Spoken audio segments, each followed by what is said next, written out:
Sa buong course na to ay tungkol sa Word of God, di ba?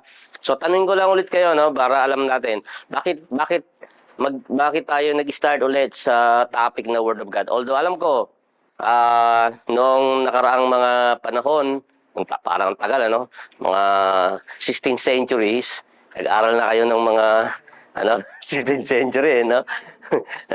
Mga 300 years ago, pinag-aralan niyo na, marami na kayo napag-aralan, no? At pero babalikan natin yung Word of God, no? Bakit Word of God?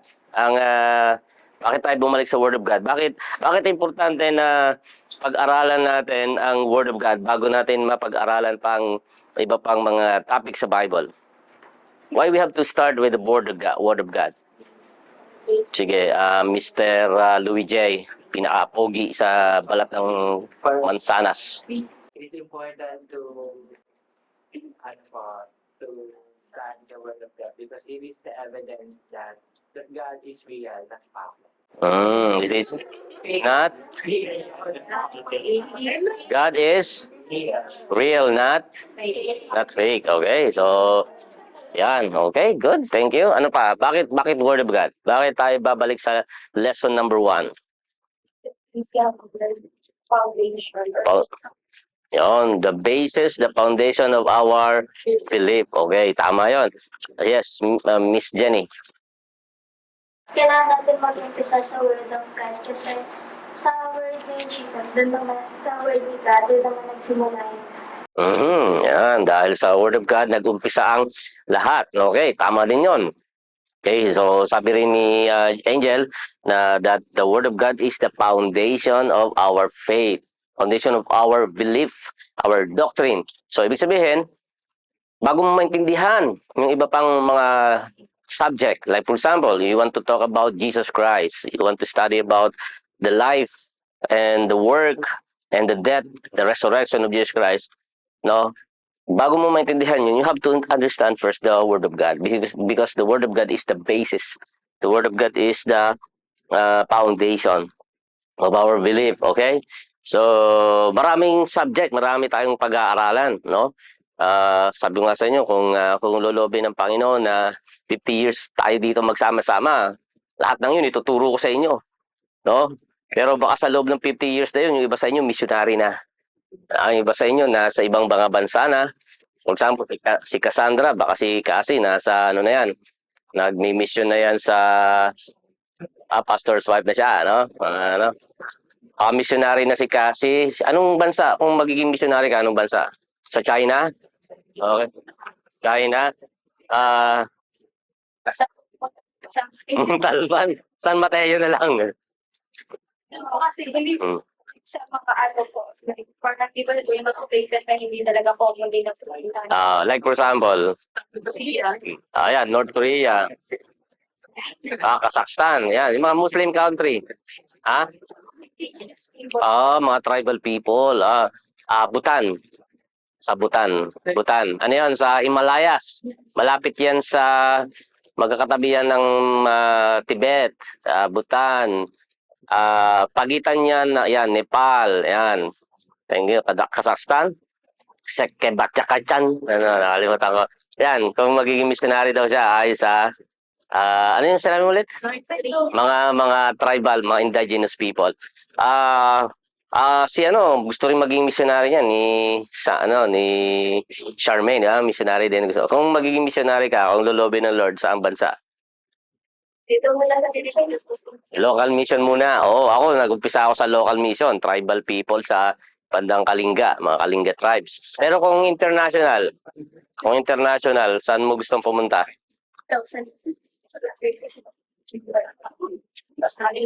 Sa? US? Okay, pwede.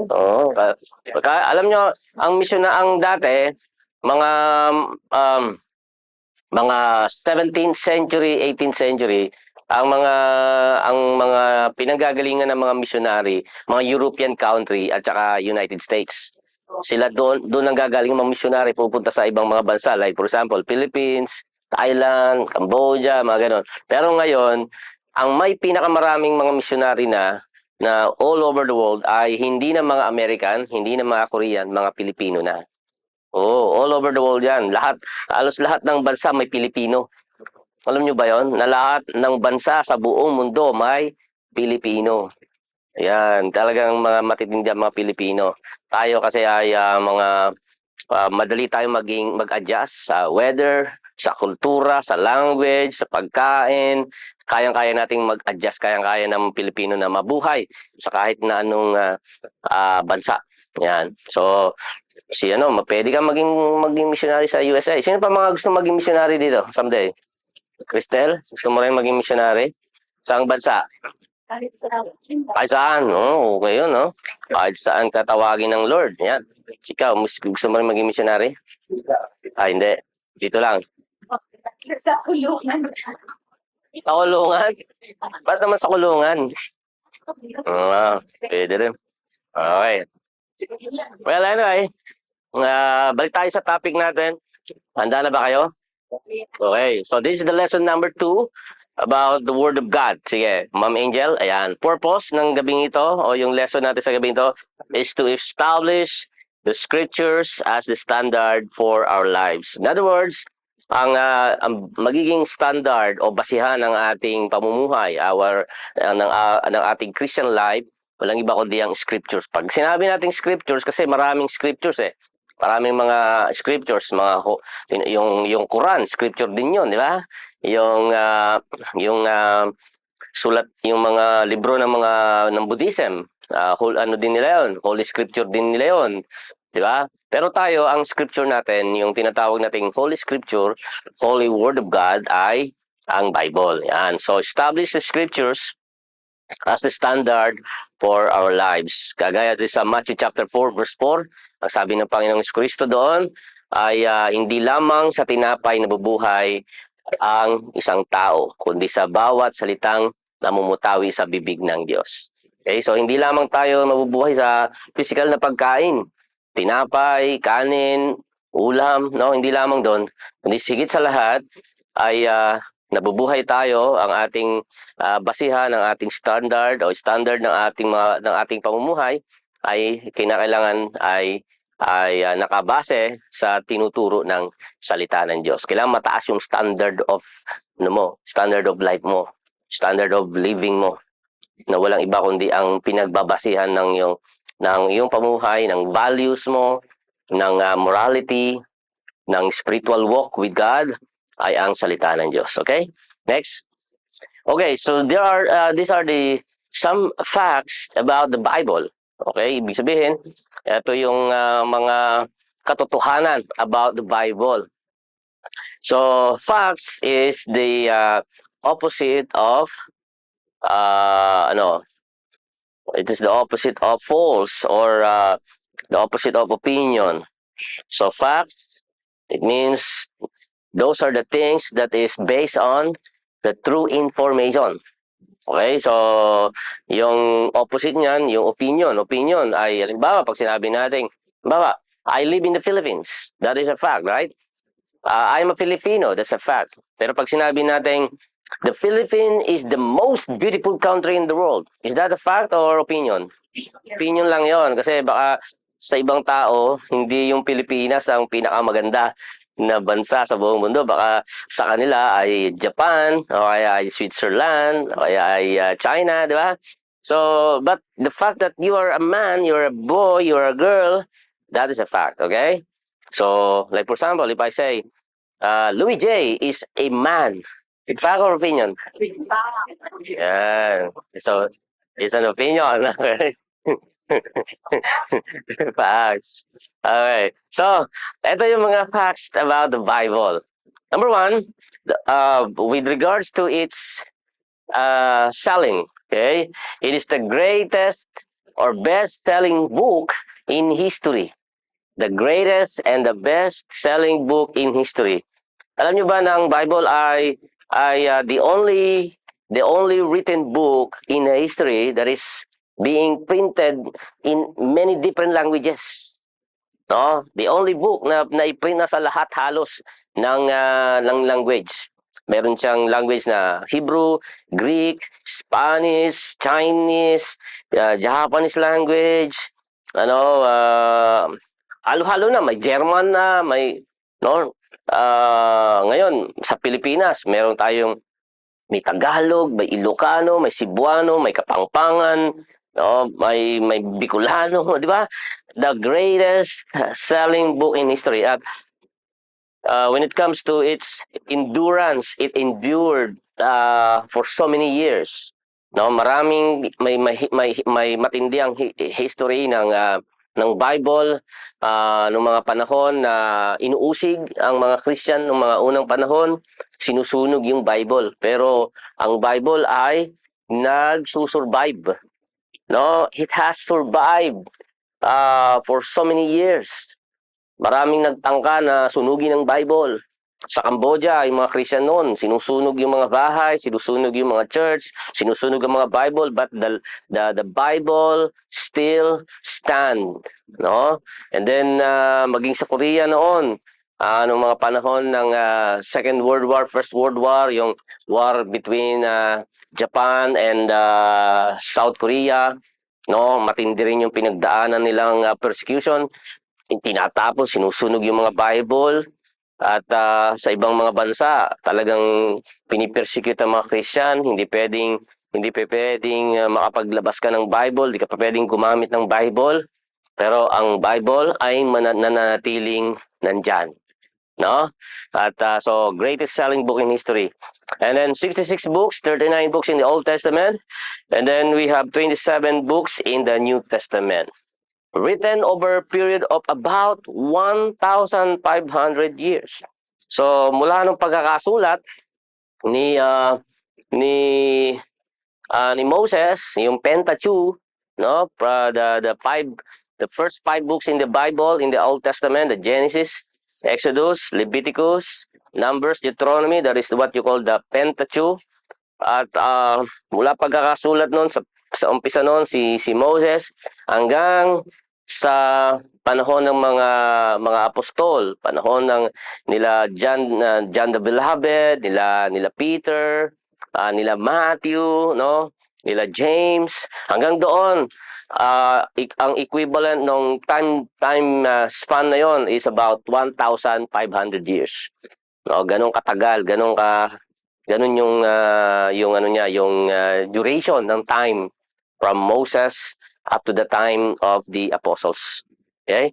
And then written by 40 different authors with various backgrounds. Yung iba sa kanila, shepherd, like King David. Before he became king, he was a shepherd boy. Okay? Fisherman like Peter. Okay, si Peter ay isang fisherman, shepherd, kagaya nila ni David, King David. Anong mga book na sinulat ni David sa Bible?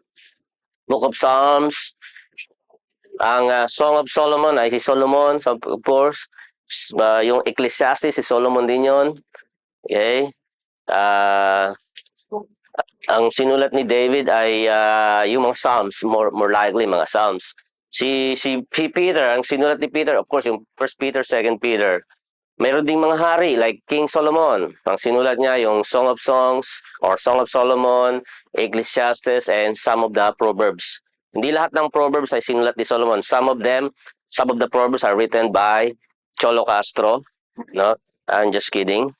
Some of them also are doctors like, sino yung doctor ng Bible? Si Dr. Luke. Ayan, yung physician natin. Anong sinulat ni Luke? Siyempre, Gospel of Luke at dalawang sulat ni Luke. Book of Luke at it begins from letter A. Acts, yan. Acts and Luke. Siya ang sumulat niyan, si Luke, Dr. Luke. Si Luke ay hindi siya original disciple of Jesus Christ. Hindi siya kasama doon sa 12 disciples. No? Si Luke ay naging Christian na he was converted as a Christian during the time of the Apostle Paul. So, hindi siya kasama doon sa original 12 disciple. Okay? Si Dr. Luke. And then, meron ding theologian. Sino yung theologian dyan? Si Paul, siyempre, no? At siya din ay isang lawyer. Si Paul ay lawyer din. And then meron din tayong tax collector. Sinong tax collector? Matthew. Yan. Yan. Tapos meron ding mga wise men like Daniel, si Daniel. Mayroon din mga prophets tayo. Sila Isaiah, Jeremiah, no? Mga prophets siya, sila Amos, Habakkuk, no? Medyo wag niyong imbitahan si Habakkuk sa bahay niyo magluto. Medyo matatagalan kayong kumain. Mahaba siya magluto. Okay? Di ba? Okay.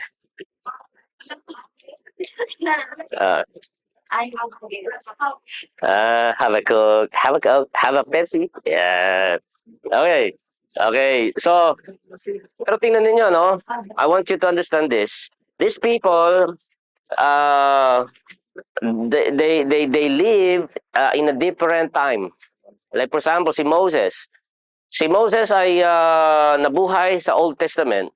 Pero yung mga sulat niya, no, sa Genesis, Exodus, Leviticus, Numbers, Deuteronomy, yung sulat niya, let's say yung 5 books of Moses, at yung sulat naman ni Paul, no, after 1,500 years, kung imagine mo, from time of Moses up to the time of Apostle Paul, yung gap between them is about 1,500 years, no? So malayo, no? Malayo yung gap.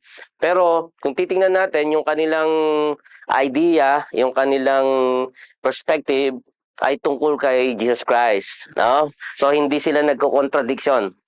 So ibig sabihin, ganun yung tinatawag na unity of the scripture. May isang topic, scripture sa Bible. At magkakaiba sila ng background, magkakaiba sila ng panahon na kung saan sila pinanganak, kung kailan sila nagsulat. Pero all of them have only one topic. All of them have only one message, and that is the salvation of man through Jesus Christ. Yan. Ganyan ka-amazing ang Bible. No? Nakakamangha. Kasi imagine mo, yeah. Paano naintindihan ni Paul yung mga sinusulat ni Moses? Paano naintindihan ni John yung sinulat ni Isaiah, ni Micah? Yeah? Kasi kadalasan yung mga sulat nila John ay some of them are quoted also in the Old Testament, di ba? Pero meron silang tinatawag na unity of the scripture. That is what you call the unity of the topic in the Bible. Okay. Then contains dozens of prophecies that have been fulfilled. So, hindi lang actually dozens. A lot of prophecies in the Old Testament that is already being fulfilled. Like for example, yung messianic prophecy, yung pagkakahayag o pagkakapropesiya patungkol sa pagkakapanganak ng Misaya, ng tagapagligtas. At yun ay natupad na. No, kung babasahin natin yung Isaiah chapter 7, Isaiah chapter 14, na isisilang ang isang sanggol na lalaki, magiging tagapagligtas, at papangalanan niyo siyang Emmanuel, God is with us. Yun, nangyari yun. No? Pag binasa mo yung Matthew and Luke, natupad. At hindi lang yun, ang daming mga prophecy in the Old Testament na nangyari na, natupad na. At yung iba ay mangyayari pa lang sa Book of Revelation. And then historically accurate. Pag sinabi nating historically accurate, yung mga theologian, mga biblical scholars, biblical historians, pinag-aralan nila yan ng mabuti. From the beginning hanggang sa kasalukuyan, pinag-aaralan nila yan. Pinagtutugma-tugma nila yan. Meron silang mga scriptures, meron silang mga ebidensya, yung mga lumang mga manuscripts, like for example yung mga Masoretic scripts. Hindi ko na may-explain sa inyong lahat ng yon, pero mga nahukay nila yon, yung mga Red Sea Scroll, no, nahukay na nila yon. At nung pinagtugma-tugma nila yon, nakita nila na talagang historically totoo na mayroong may istorya ng halimbawa na-prove nila na nag-exist talaga si King David, nag-exist talaga yung Tower of Babel, nag-exist talaga yung yung nagkaroon talaga ng anong tawag doon, yung Great Flood, panahon ni Noah, no, napatunayan nila 'yon. Yung mga geologists, yung mga archaeologists, yung mga naghuhukay sa lupa, napatunayan nila yung mga templo nila King David, templo ni King Solomon, no, lahat 'yan napagtugma-tugma yan. Kaya historically lahat ng nasa Bible ay totoo. Oo, pati yung pagkapanganak kay Jesus Christ, no, lahat ng 'yun, pati yung pagkakamatay niya, yung crucifixion ni Jesus Christ, it was all proven that is true. No, lahat ng 'yun totoo. Okay, so historically accurate siya. Marami ding mga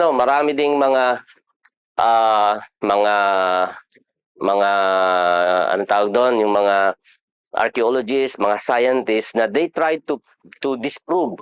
They try to show evidence that the Bible is not true.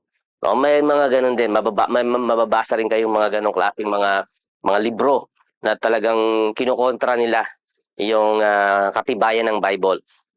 Sabi nga nila na hindi daw talaga totoong nag-exist si Jesus. No, binabago nga nila yung story.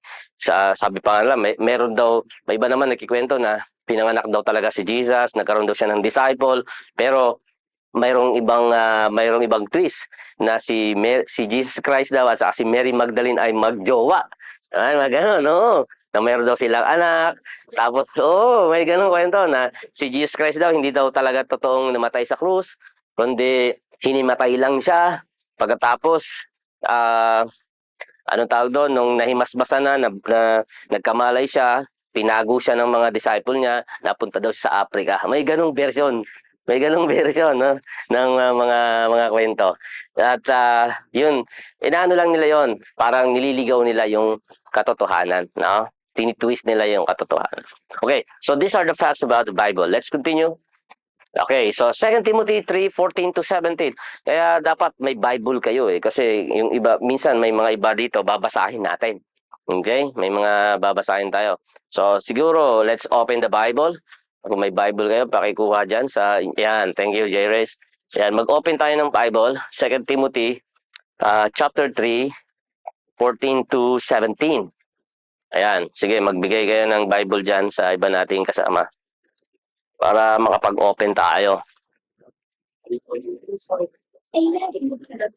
Ha? Ayan, yan. Okay. So,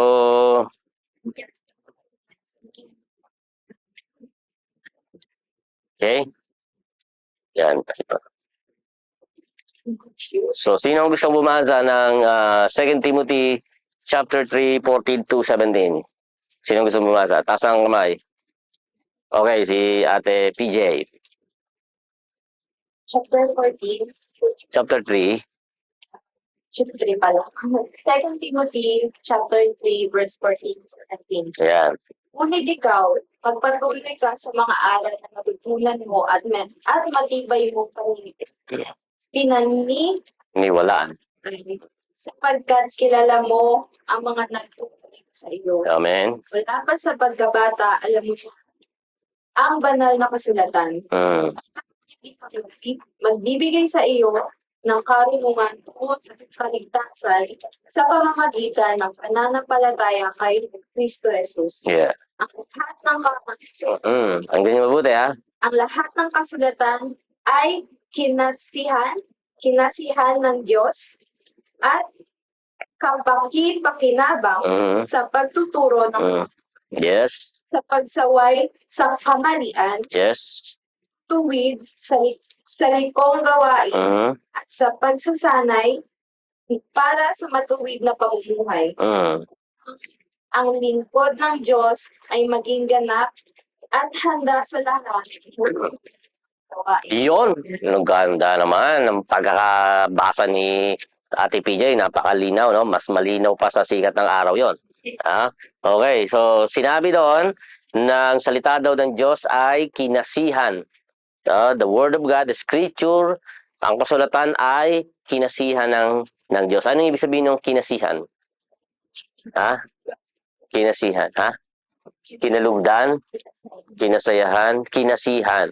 Sa English yan ay God breathed hiningahan, ano, in-anoint or binigyan niya ng buhay, no? Inanuhan niya ng power. No, yun, no? Nagkaroon ng buhay yung salita ng Diyos. So all the scripture is God breath. Ginabayan ng Diyos. Yung mga nagsusulat, yung mga author, like for example si Paul, nagsusulat siya, hindi yun galing sa wisdom niya. Yung sinusulat niya, sinusulat niya yung book of Philippians, 'di ba? Si Paul ang sumulat ng Philippians, ng Romans, ng Galatians. Habang sinusulat niya 'yon, hindi yung wisdom ni Paul ang nagahari, hindi yung kanyang conviction, kundi yun ay wisdom ng Diyos na sumusubaybay sa kanya, gumagabay sa kanya. Okay? Kaya naisulat ng mga prophet yung word of God sa pamamagitan yon ng pagkilos ng Banal Espiritu. It was the Holy Spirit who guided them throughout the writings. Okay? So, ganun yung pangyayari. So, hindi sila nagsusulat ng ganang kanila lang o sa sarili lang nilang katalinuhan o yung sarili nilang kakagustuhan. No, hindi yung kanilang experience, hindi yung kanilang opinion. It was not their opinion. It was God's message. Understand that? So, yan. So, the Bible is from God Himself, communicated through chosen men like Apostle Paul, John, Luke, etc. Etc. Ibig sabihin, marami. Yan, sila Paul, sila John the Beloved. Si John the Baptist, by the way, no? Si John the Beloved, yung sumulat ng John the Gospel. Di ba? Yung Gospel may apat yon. Matthew, Mark, Luke, John. Yeah? Yung sumulat ng John ay si John the Beloved, isa sa mga disciple. Okay? At yung isa rin yung sumulat ng 1 John, 2 John, 3 John. Siya yung disciple na nabuhay ng pinakamatagal. Actually, siya yung pinakahuling namatay. Siya yung pinatapon sa Patmos Island o sa Island of Patmos. Siya yung nakakita ng revelation. Okay, yan yung si John, the Beloved. Kapatid yan ni James. May magkapatid na James and John. Anak ni Zebedee. They are the son of Zebedee.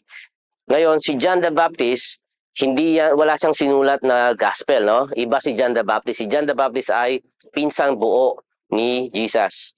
Sapagat ang mommy ni John the Baptist ay si Elizabeth, at si Mary ay pinsang buo pala. Sila magpinsang buo. Kaya si John the Baptist at si Jesus ay second cousin. Yan, si Elizabeth. Ganda ng pangalan, no? Elizabeth. Pag nagkaroon ako ng anak na babae, ang papangalan ko doon na Elizabeth. Elizabeth.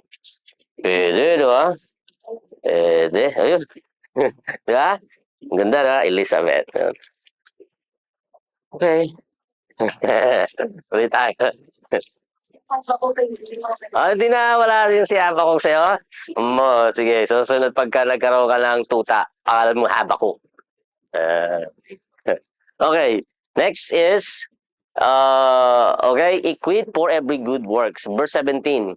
Sabi doon, binasa ni PJ kanina, upang ang lingkod ng Diyos, ano sabi doon? Ay nabigyan ng Yun. Yun, upang ang lingkod ng Diyos ay maging handa sa mabubuting gawa, sa lahat ng mabubuting gawa. In English, sabi doon, so that the man of God may be thoroughly equipped in every good work. Equipped, anong ibig sabihin ng equipped? Na sinanay, talagang hinubog ka. Talagang solid yung pananampalataya mo, paglilingkod mo sa Panginoon. Kahit pitpitin ka, ang lalabas sa'yo, word of God, di ba? Ayan yung sinasabi natin. Kahit pitpitin ka, ikaw ba, pag pinitpit ka ba, anong lalabas sa'yo? Ako, pag pinitpit mo ako, word of God pa rin ang lalabas sa akin, eh. Di ba? Ayan. Ikaw ba, Louis J? Hindi naman, grabe ka naman. Hindi naman. Hindi naman, gwapong-gwapo ka, eh. Diba? Louis J yan, eh. So, yan. So, equip for every good work.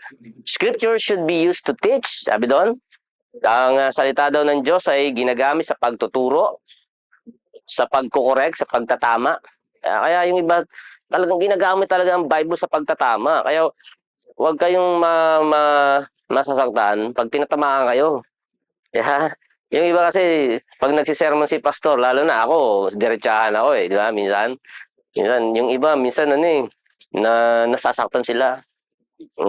Nakikita ko, yung iba yumuyuko. Tapos, yung iba tumatawa. Pero, normal lang yun. Kasi kinakailangan mong sabihin nyo ng ano eh, ng lingkod ng Diyos eh. Kaya, halimbawa, sinasabi ko na ano, halimbawa, tigilan natin ang mga bisyo. Ayan. Alagay namang general yung sabihin kong bisyo, ang daming bisyo, di ba? Eh, dapat i-specific mo. Anong mga bisyo? Halimbawa, pagsusugal, pag-iinom ng alak, paninigarilyo. Ayan. Mga bisyo yan eh. So, yung iba na, aray ko, si pastor naman, di na nga ako simba next Sunday. Kaya, ganun eh. Pero alam niyo ba, maganda yun. Maganda yun may nagko-correct. Kasi, pinapaalam sa atin yung ating mga maling gawa. At yun, 'di ba yung sabi nga natin sa Hebrew last Thursday yung ano ang symbol ng Word of God? Sword na dalawa ang talim. Pagka sinaksak ka ba ng espada, masasaktan ka hindi? Masasaktan ka. Ganon din ang Word of God. Kasi ang Word of God nga, dalawa yung talim nun eh. Talagang pag tumama sa yun, aray ko.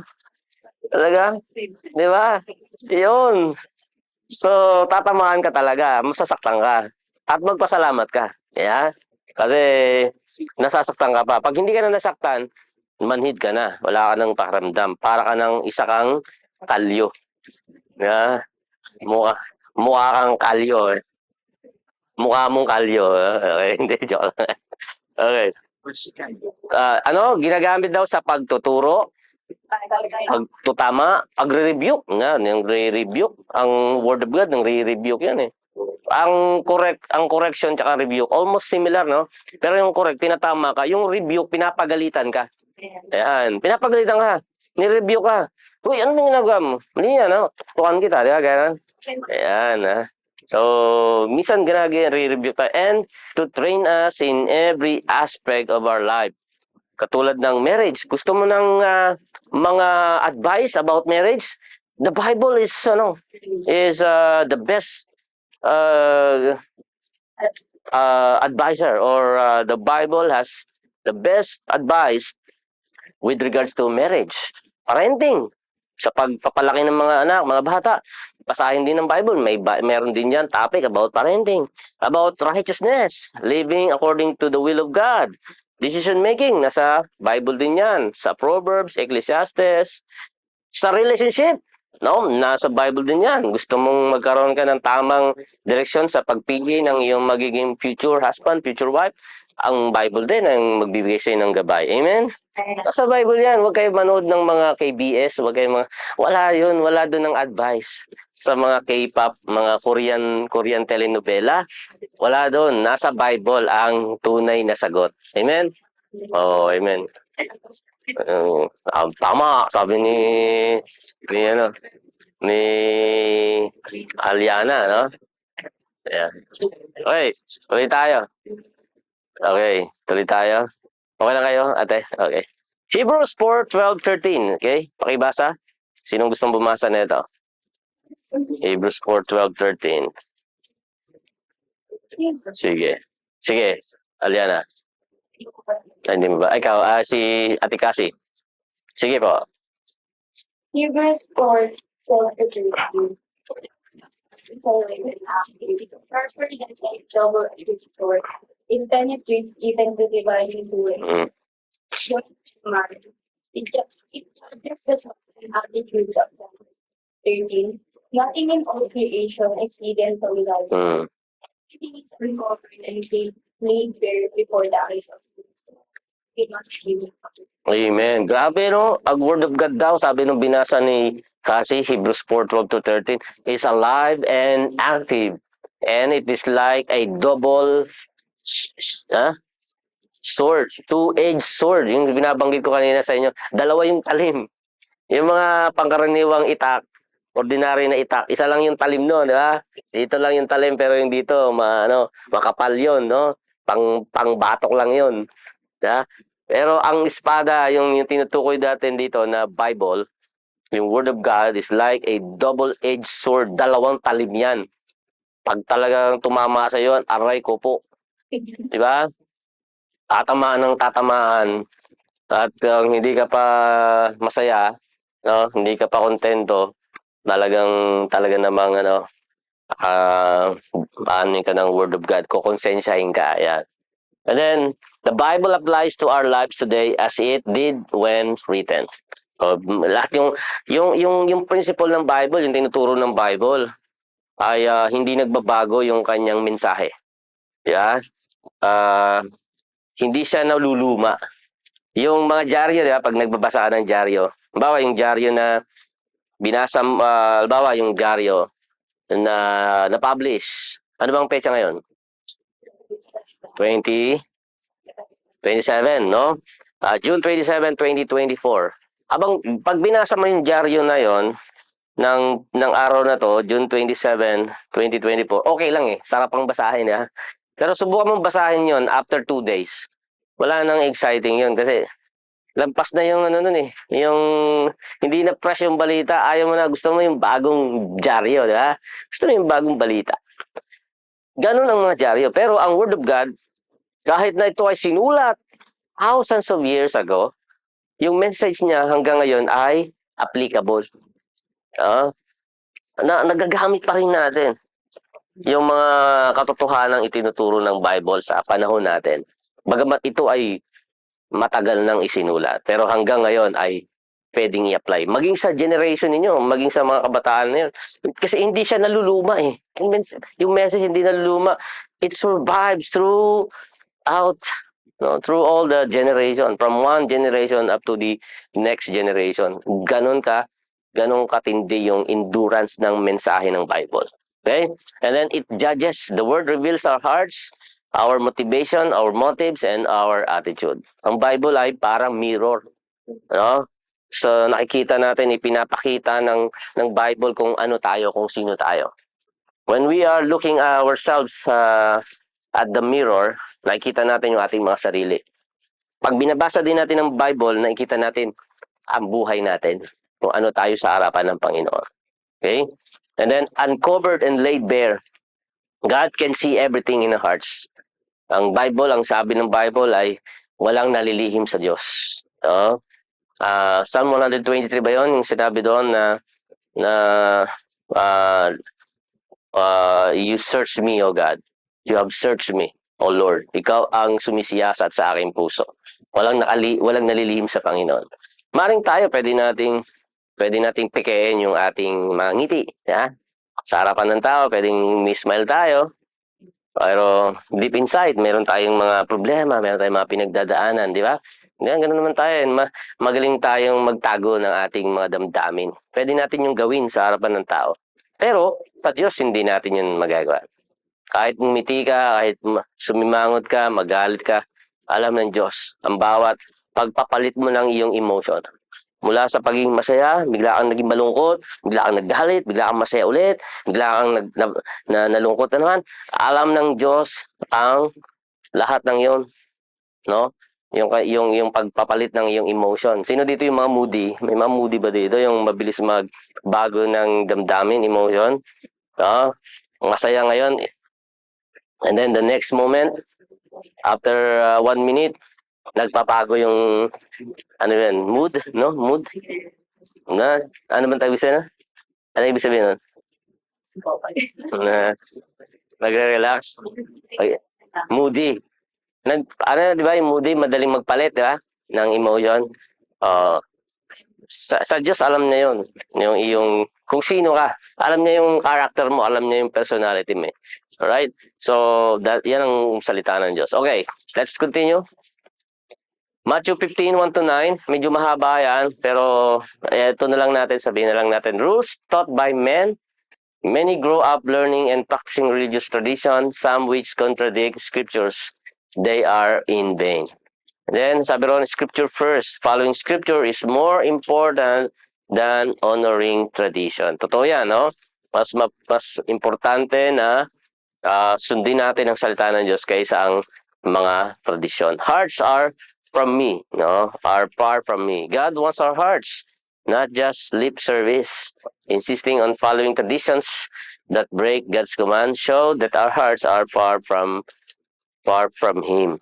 may mga tao na madaling sabihin yung, Lord, I love you, I praise you, I worship you, pero malayo ang puso nila sa Panginoon. Di ba? May mga ganong klase.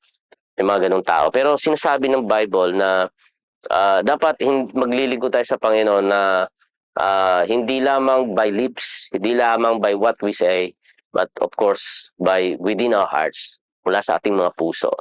Okay? Okay, good. So, thank you. Continue tayo. O, baka may kumukopya. Sige. Sige. Kinukopya nyo. Medyo mahaba yan. Pwede nyo picturean. Yan. Picturean nyo. Pwede nyo kopyahin yan kay Kuya Paulo, no? Open for everyone yan. You can ask him. May kopya niyan, yung mga PowerPoint natin, no? Andiyan lang yan si Kuya Paulo. Okay? Next, John 8:31-32. Yan, basahin na rin. Dalawang verse lang naman yan. Let's read this one. John 8:31-32. Sino ang gusto magbasa? Jimel, you want to read that? Or anybody? Okay, so please read. Yes. Matthew 21.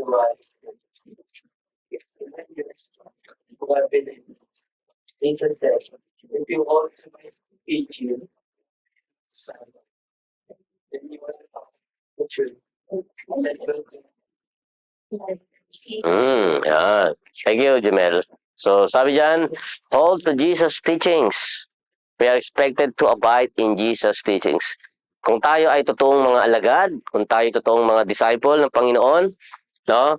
Dapat na manatili sa atin ang kanyang mga salita. Abide in Jesus' teaching. When you say abide, it means you are always connected with the Word of God. Abide means you remain in the Word of God. You live in the Word of God. Abide means parang lagi mong kapartner, no? Yung hindi ka lumalayo sa salita ng Diyos. He abides in me, I abide in Him. Yung lagi kayong magkasama. Yan yun. So, you have to abide in Jesus' teaching. Parang ipinamumuhay mo ang salita ng Diyos. Nakikinig ka ng salita ng Diyos at sinusunod mo ito. Yun ang ibig sabihin ng abide in the Word of God. Truth will set you free, sabi diyan.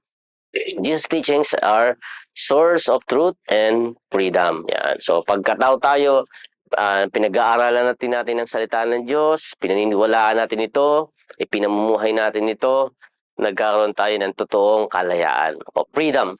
Freedom not in a sense na we can do whatever we want.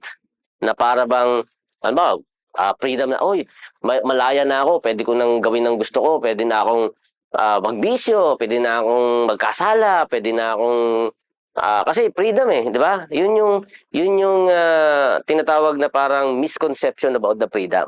Pero when you say freedom, it means na ikaw ay malaya ka na sa mga kasalanan. Yan ang ibig sabihin nun. You have been set free from sin. Malaya ka na maglingkod sa Panginoon. Dati wala tayong kalayaang maglingkod sa Panginoon. Ngayon, malaya na tayo. Kagaya ninyo, di ba? Sa ating lahat. Pwede tayong magpuri sa Panginoon anytime. That's freedom. Di ba? Pwede tayong magpunta rito na wala tayong kinakatakutan para mag-aaral tayo ng salita ng Diyos. Hindi tayo nag-aalala na baka, mag-aaral tayo ng Word of God, pero baka biglang may umatake sa atin dito, may mag-persecute sa atin dito. Wala tayong kinakatakutan, hindi tayo nag-aalala. That is freedom. You are free to dance, you are free to run, you are free to sing a song, you are free to play music instrument for the glory of God. You are free to speak Jesus in your family, in your classmates, with your neighbors. You are free to do whatever you want for the glory of God. That is the meaning of freedom. Amen? Yun ang freedom. Okay? So, let's continue. John 12:47-50. Nakalagay dyan. Sabi dyan, I did not come to judge the world. No? Hindi na parito ang anak ng tao o ang anak ng Diyos upang husgahan ang sanlibutan. Sabi doon, Jesus came to bring hope, grace, and God's word to a lost world. Naparito daw ang Panginoong Hesus upang dalhin ang pag-asa ang biyaya at ang salita ng Diyos sa nawawalang mundo, no? Lost world. Tayo yun eh. Tayo yung nawalang mundo. Tayo yung nawalang sanlibutan. There is a judge for the one who does not accept my words. We are allowed to make our decision now. Judgment will come at the last day. Jesus' words will be the standard. Yan. So, next, the Father commanded me to say, Jesus' words are God's words. So, yung mga salita daw ng Diyos ay ang salita din ng Panginoong Yesus. They speak in unison. Anong ibig sabihin ng unison? Iisa. Unity. Okay? So, kung ano yung sinabi ng Panginoong Kristo, yun din yung sinabi ng Diyos Ama. Kung ano yung sinabi ng Diyos Ama, yun din ang sinabi ng Diyos Anak. Because they are one. No? Meron tayong 3 persona at iisang Diyos. There are 3 persons but one God. Okay, isang Diyos na merong 3 persona. God the Father, God the Son, and God the Holy Spirit. Lahat sila Diyos. They are equal sila. Walang mataas, walang mababa. They are equal in their sense as God. Yung kanilang essence, yung essence nila as God, they are equal. No? And kaya kung ano yung sinabi ng Diyos Ama, yun din ang sinasabi ng Diyos Anak. Okay? Next, His command leads to eternal life. The hope in following God's word is salvation and eternal life. Kapag daw ang isang tao ay sumusunod sa kautusan ng salita ng Diyos, sumusunod sa kalooban ng Diyos, sa kanyang mga salita, mayroon tayong matatamong kaligtasan at buhay na walang hanggan. And do you want to live eternally? Not in this earth, no? Not in this earth. Of course, ang buhay na walang hanggan ay sa langit, no? Eternal life in heaven. Ayaw nating mabuhay ng eternal dito sa lupa kasi mahal ang bigas dito, mahal ang isda, ang karne, mahal ang gasolina, ang kuryente. Ayaw mo mabuhay ng eternal dito. Ha? Sa langit, everything is free. Di ba? Yun. You are free to dance, free to run, free to shout. Hallelujah. Yan, di ba? Alakad ka sa gintong kalsada, diamond, no? Diamond yung doorknob mo. Bubuksan mo yung doorknob mo, diamond, gawa sa diamond. Oh, tindi, no? Kaya lang doon, walang pawn shop. Kaya hindi mo rin masasangla yung mga ginto mo. Walang pawn shop doon eh. Sa langit, oh. Kaya kahit na may ginto, yung bintana mo doon, bintana mo gawa sa ginto eh. Kaya lang walang pawn shop, paano mo isasangla yun? Diba? Wala. Kasi lahat ng tao, wala nang kailangan eh. Nandun na lahat eh. You will stay in a palace, mansion. Di ba? Mas magkakapit bahay tayo doon, ano? Kaway-kaway na lang. Kaway-kaway na tayo. Charmaine, ano ba ulam niyo dyan? Mga ganun, no? Ay, pastor. Pritong galunggong. Yan sa, diba? Pritong galunggong. Parang paborito mo ba yan? Ayun, buti na lang. Hindi mo may sa isda. Anong paborito mo? Tilapia. Okay. Pwede rin. Darin yun. Okay. Okay. Diba? Okay. Eternal life in heaven. Wow. Praise the Lord. Wala nang traffic doon sa langit. No, wala nang traffic. Dito, grabe traffic dito. Walang COVID-19. Walang mga, walang lamok. Walang langaw. Perfect. Oh, yun. Walang wifi doon. Walang cellphone, walang wifi doon. Hindi mo kailangan yun eh. No, hindi mo kailangan. Wala rin. Walang phone shop. Walang SM, bakit na sabi niya? Phone? Walang phone shop. Phone shop yung PHONE ang sinasabi niya. Yung phone shop na PAWN. Phone, yung sanglaan. Yung sanglaan. Ano ba yung mga sikat na sanglaan? Yung si Buana Luwilier, M. Luwilier, Palawan, Pawn shop, pound. Bigla akong nag Pawn shop kasi ang ano niya eh. Yung bentahan ng mga cellphone eh. Okay. Okay. Continue tayo. Next. Okay. Acts 17:10 to 11. Ay, nasa mga question na pala tayo. Oh, almost done. Yehey, sabi ni Ate PJ. What qualities listed here made the Bereans noble? So, basahin muna natin. Acts 17:10 to 11. Sinong gustong bumasa? Gawa. Sulat ni Apostol ay ni Dr. Luke. Okay? Sige, pakibasa nga. Mga Bereans yan. Ano ang mga ugali ng mga Bereans? Sige, yung sister na si Sister Alex. Pakibasa, Sister Alex. Okay lang po yun. Yes, Acts chapter 17, verse 10. As soon as to 11. Hanggang 11. verse 10 to 11. As soon as it was night, the believers sent Paul and Silas away to Berea. Mm. They went to the king's synagogue. Mhm. They were of more noble. In Thessalonica, they received the message with great eagerness and examined the scripture every day to see if what Paul said was true. Mhm. Yun, okay. So, ano sabi ng salita ng Diyos tungkol doon sa mga taga-Berea? Berean Jews. Sabi doon, they are more noble than the Thessalonians, mga Thessalonian believers. Bakit daw? Bakit daw noble? Anong ibig sabihin ng noble? Noble meaning like respectful at more intelligent, more smart. Bakit daw sila more smart? Smarter than the people in Thessalonians. Because they receive the word of God with eagerness. Anong ibig sabihin ng eagerness?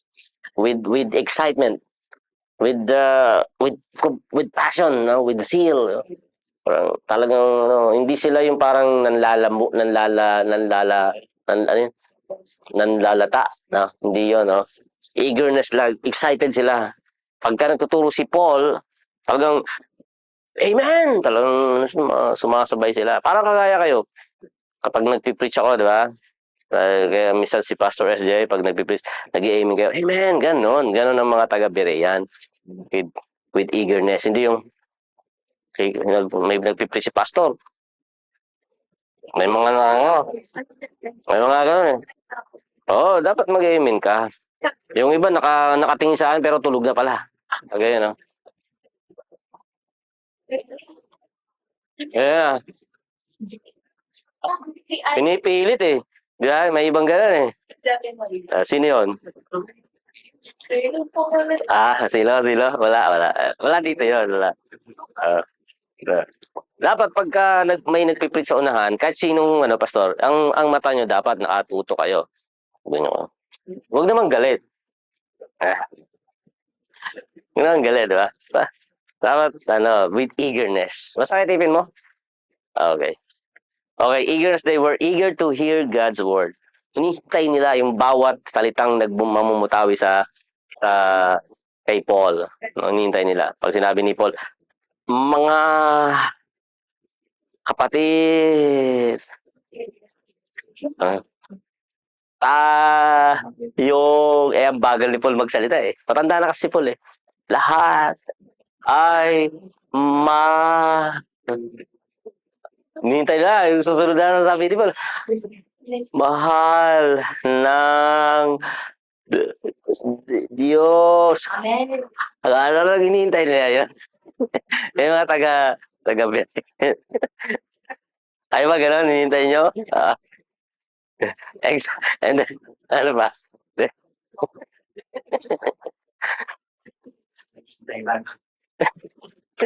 Natatawa tuloy ako eh. Examine daily. They examine the Word of God daily. They look thoroughly at Scripture daily. Yan. Habang pagkatapos ni Paul magturo sa kanila, nagre-research sila. Punta sila sa library nila, pinag-aaralan, ni-research nila kung totoo yung mga sinabi ni Paul. Punta sila sa, open nila yung wifi nila, research sila. Walang wifi noon. Yan. And then, pursuit of truth. Talagang pursuit, ibig sabihin, they research about the truth. No, they try to find the truth.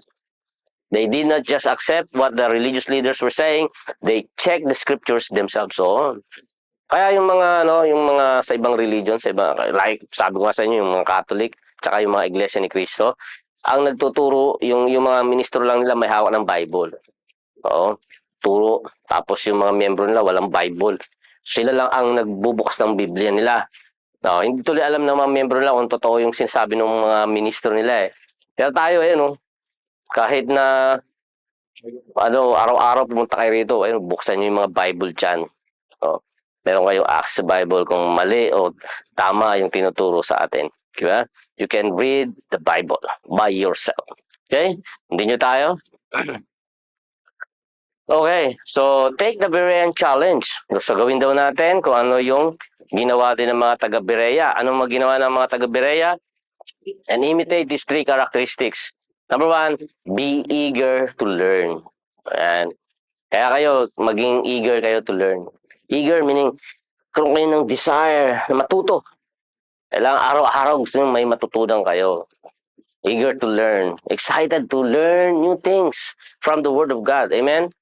Yan, huwag kayong magsasawa. No? Dapat pagka Webes, yung tuwing Webes, excited kayo na hinihintay nyo every week hinihintay nyo, ay sana Webes na. Para may Bible training na tayo. Ganun ba kayo? Excited ba kayo pagka Thursday? Excited ba kayo pag Sabado? Youth? Excited ba kayo pag Linggo?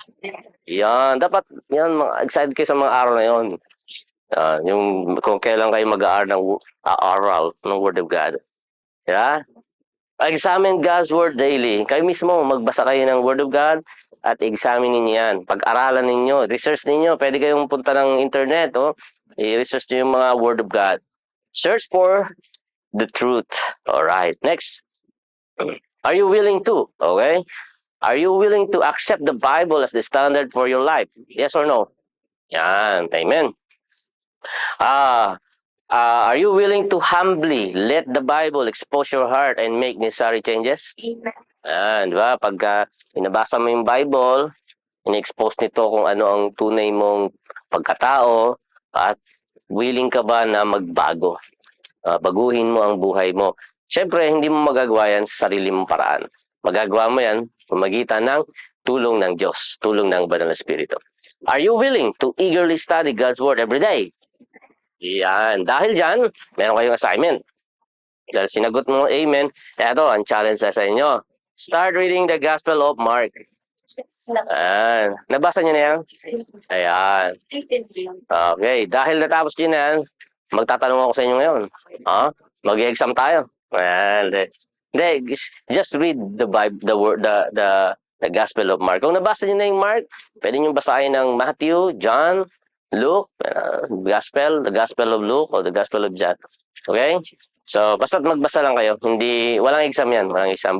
Personal nyo na lang sa inyo. Okay? And then, further study as homework. Basahin ninyo to. 1 Samuel 22 verse 31. The Word of God is flawless. Anong ibig sabihin ng flawless? Anong flawless? Walang mistake?